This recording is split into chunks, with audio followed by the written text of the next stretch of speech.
Hello and welcome to CNN News 18. Today we are going to talk about Panchayat Patis or Pradhan Pati. They are the shadow rulers of India's rural governance system. The issue of Panchayat Pati, where the husbands of women Pradhans hold the real power, has become a serious concern in India's Panchayat system. Despite the introduction of political reservations for women aimed at increasing their participation in local governance, this phenomena undermines the very purpose of these reservations. Instead of women exercising their own authority, many are reduced to figureheads while their husbands or male relatives continue to dominate decision making behind the scenes. This issue has not gone unnoticed. President Droupadi Murmu herself, a former Panchayat member from Odisha, has called all the women sarpanches to assert their leadership and challenge this patriarchal practice.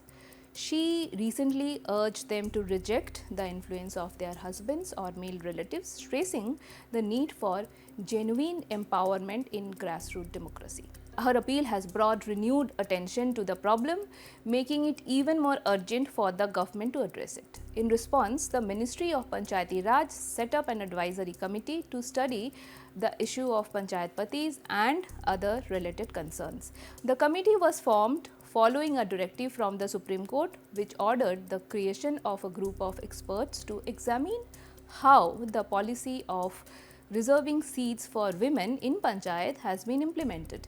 The committee consists of senior IAS officers, consultants and representatives from the National Commission for Women and UNICEF India. It has gathered inputs from the state Panchayati Raj departments, women's commissions and elected women representatives from across the country.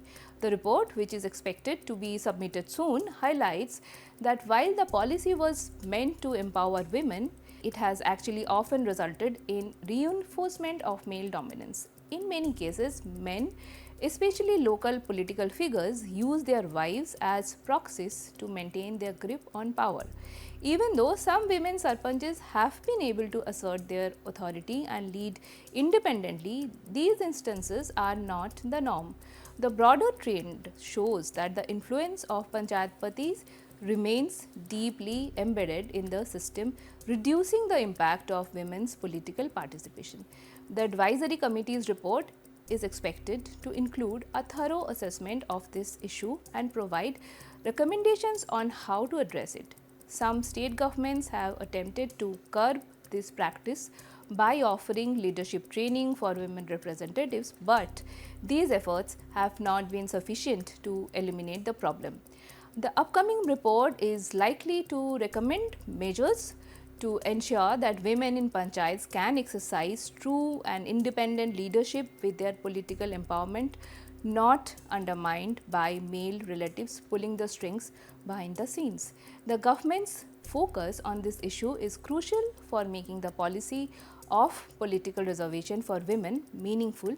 If these challenges are not addressed, the original goal of empowering women at the grassroots level will remain unfulfilled and the cycle of patriarchal control will persist.